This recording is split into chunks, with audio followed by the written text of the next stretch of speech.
Amenahi, Hinti Katun Apoy, Trelasa Baratta Kalaktek. Good day, everyone. How are you? My name is Trelasa Baratta. I'm the Education Specialist for Redbud Resource Group. I am Pomo Lake Miwok from Northern California and an enrolled citizen of Middletown Rancheria of Pomo Indians, which is located in Lake County just south of Clear Lake, California's most ancient lake, estimated to be approximately 2.5 million years old. This lake has been an important resource for my people for thousands of years, or since time immemorial, as we say, when we are referring to a time so long ago, an exact number of years cannot be given. This pre-recorded webinar acts as a guide for educators who would like to integrate land acknowledgements into their curriculum. And so I bring up the importance of Clear Lake, or Talulushipolpo, as we call it in Kotsata, because it is always a good place to start a land acknowledgement by emphasizing the deep relationships that Indigenous people have with their ancestral homeland. But I'll dig into that a bit more throughout this presentation. I'd like to first take a moment to introduce the organization I work for, Redbud Resource Group.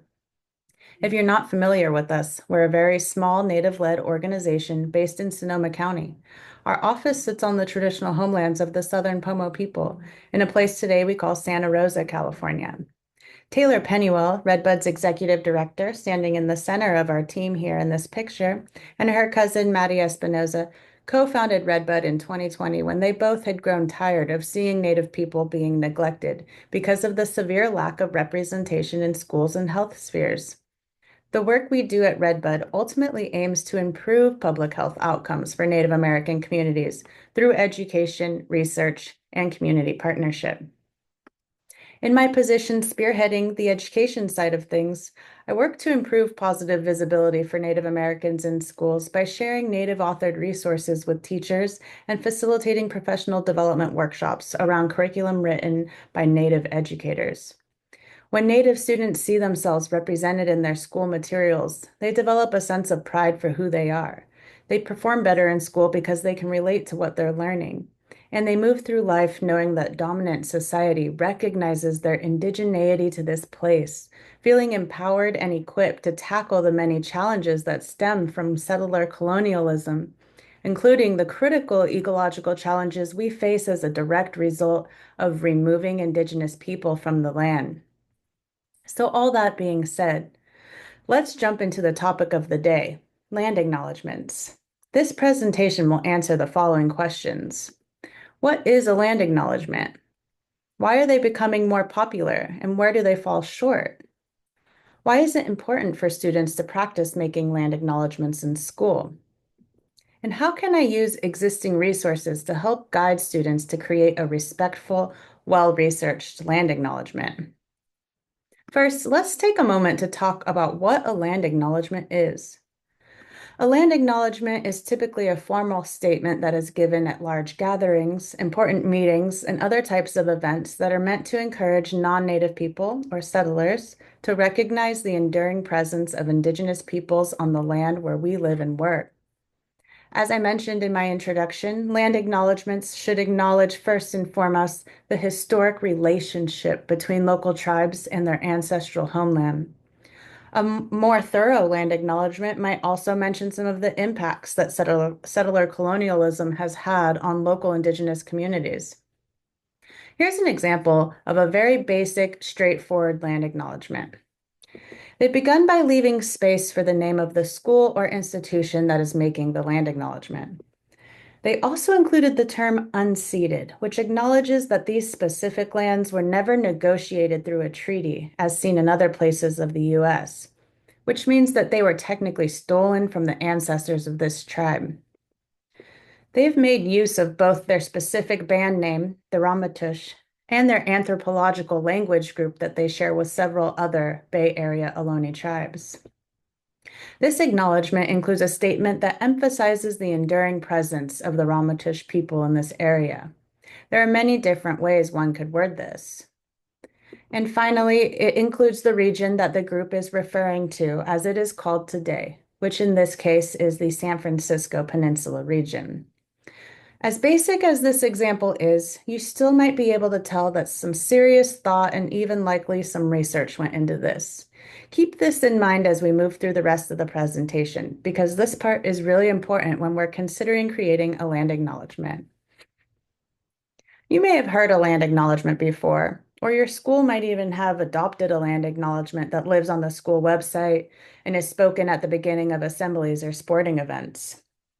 Land acknowledgements are becoming more popular because people are finally beginning to recognize the need to raise awareness of the controversial history of the development of the United States as an independent nation amongst nations that had already existed and cared for the land that was so-called discovered by European explorers. As people grow more conscientious of environmental issues, they grow more appreciative of their local ecosystems. And upon realizing that this land had been tended to for generations by Indigenous people, hope to show respect to these communities through land acknowledgements. Furthermore, a good land acknowledgement is thought-invoking, and so can also act as a starting point for further conversation. When you hear that you live on someone's ancestral land, it not only makes one wonder about the local Indigenous people, but about one's own indigeneity and where their ancestors come from. While these are all important steps towards rebuilding a relationship to the place we live and work, it's just as important to remember that acknowledging the Indigenous people of a place is only a starting point. It is not a box that you check off a list of things we should do to be respectful and leave it at that. A truly respectful land acknowledgement must be paired with an action-oriented commitment to do something about the injustices that have been committed against Indigenous people. Perhaps that means committing to annual funding to host Indigenous-led projects, or putting a Native person on the board, or creating special pathways in schools that amplify the strengths of Native students. Whatever it is, impactful action is what keeps a land acknowledgement from becoming yet another token, another checked box, another way of honoring Native people without making space to see or hear them. So before creating a land acknowledgement with your students, consider these important questions. Whose Indigenous homelands do I live and work on? What is the history of this place? How can I integrate this history into my work? Why is it important to create a land acknowledgement? Who do land acknowledgements exist for? What does it mean to be a settler on someone's stolen homeland?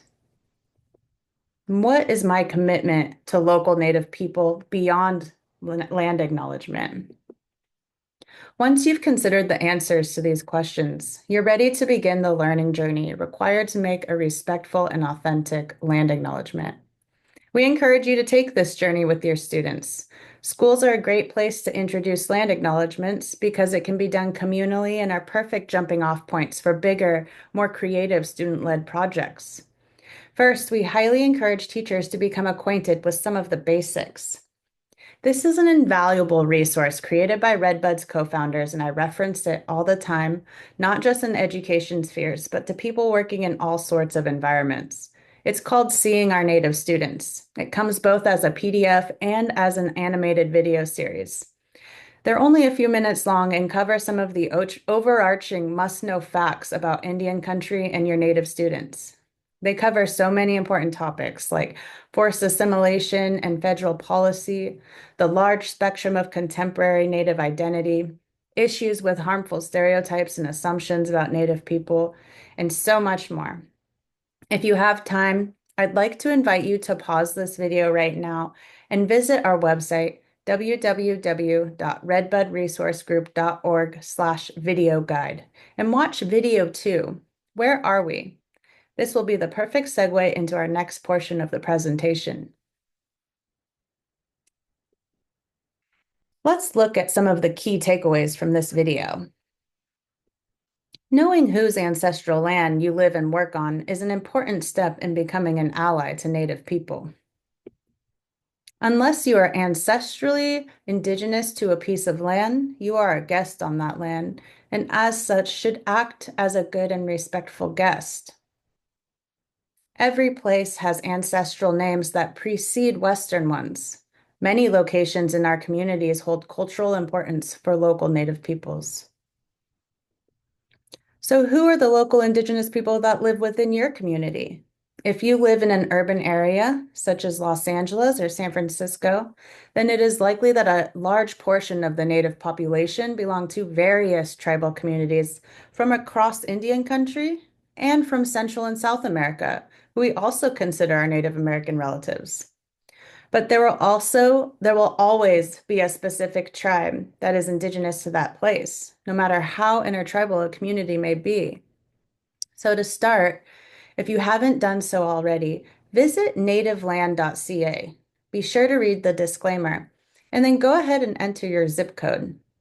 You will see a short list of tribal nations appear in the lower box. If you click on one of these links, you will be taken to a resource page with information specific to that tribe. You may see a tribal webpage, more detailed maps, or other kinds of images. This is a good starting point for learning more about the local tribes in your area. It is important to keep in mind that tribal councils are very busy working for their communities, so please try to avoid contacting council members.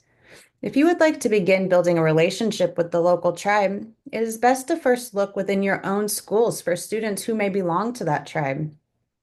Oftentimes, family members would be more than happy to meet with teachers who are interested in learning more about their communities. You can also check to see if your school district has an Indian Education Center. The California Department of Education funds 30 such centers across the state.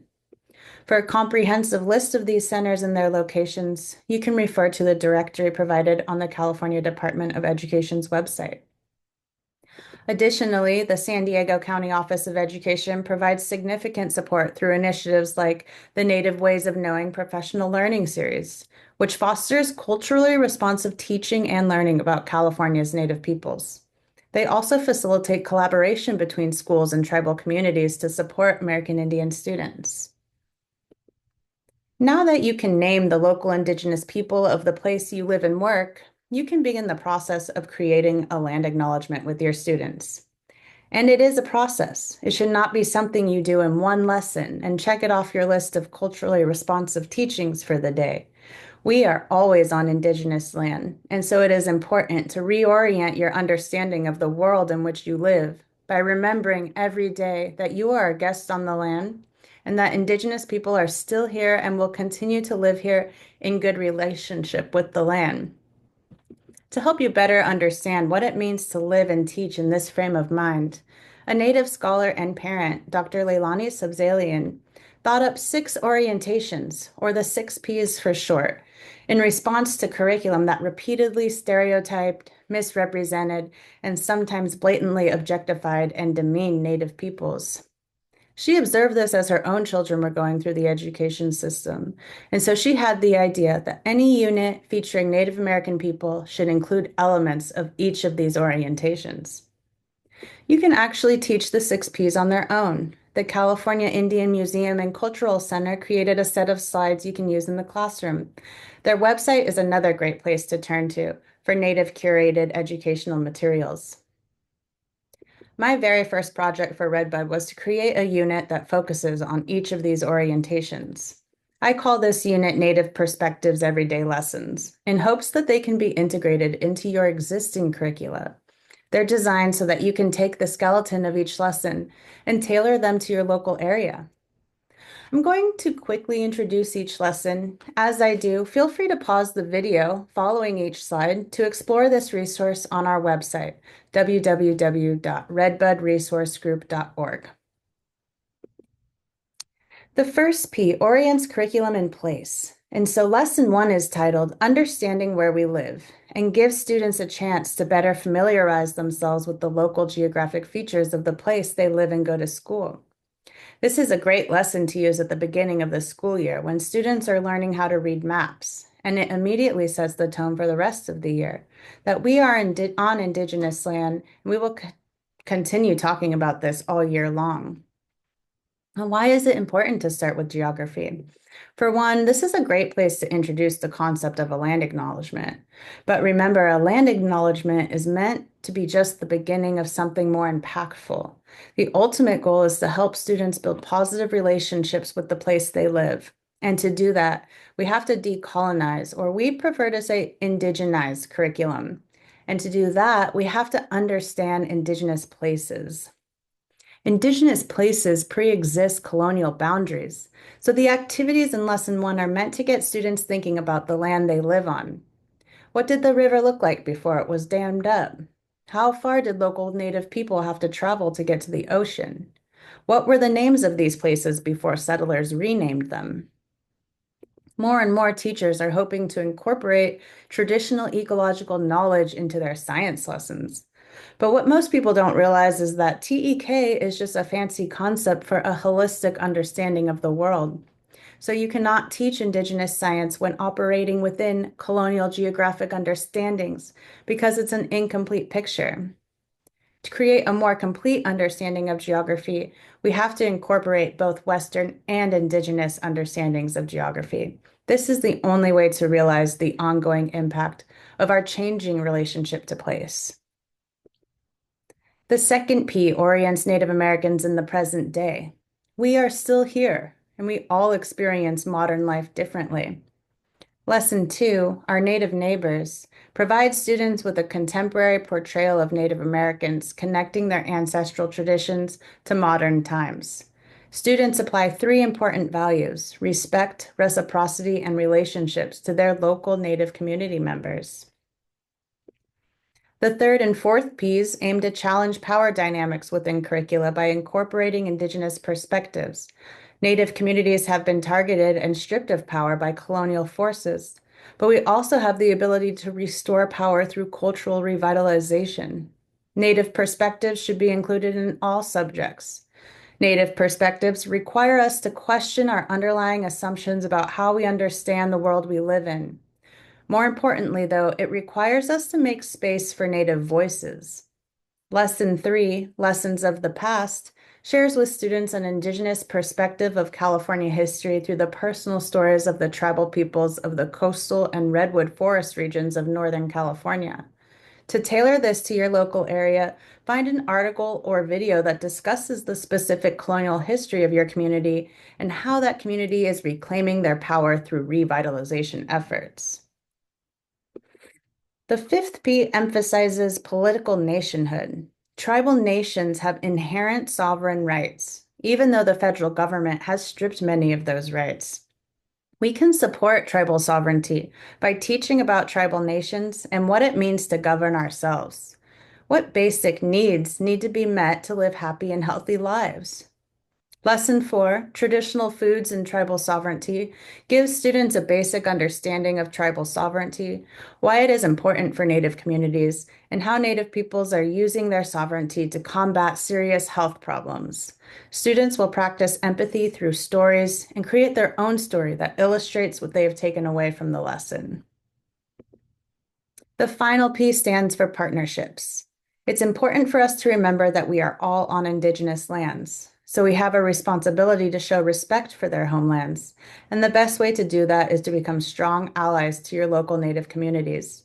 And you're all taking one step closer to achieving that by watching this recording. So we thank you for that. Today, conservation groups and resource districts are investing more into partnering with tribal communities to tackle some of the environmental challenges all of us face. So lesson 5, Our Ecosystems, emphasizes interdependent relationships within ecosystems with a special focus on oak woodlands. Students will collaborate on a final presentation in which they will think about the interconnectedness of the natural world and reflect on our relationship with it and the local tribes that tended to it since time immemorial. Students will apply the knowledge they gained from the previous lessons in a final project, where they are able to now create a thoroughly researched land acknowledgement for the place they live, as well as create a fun shoebox diorama of a local ecosystem based on scientific observation and relationship building. In summation, here are some of the key takeaways from this presentation. Including Native authored resources in your classroom increases positive visibility of Native peoples in schools, which leads to higher student engagement and empowers students who will one day become future tribal leaders. A good land acknowledgement recognizes the enduring presence of Indigenous people today and since time immemorial. There's a process to consider before creating a land acknowledgement for your class or school. It takes time and research to create a respectful land acknowledgement. Land acknowledgements fall short in supporting Native communities if they are not paired with a statement that communicates your commitment to doing something to actively help correct historical injustices Native peoples have faced as a result of settler colonialism. And lastly, there are many, many resources available to re-educate yourselves on the true Indigenous histories of your local place in order to best guide your students to creating respectful land acknowledgements. Kahwika, thank you so much for taking the time to hear our perspectives on how to best create land acknowledgements in the classroom. My name is Trelasa Baratta with Redbud Resource Group, and I hope you all have a wonderful school year.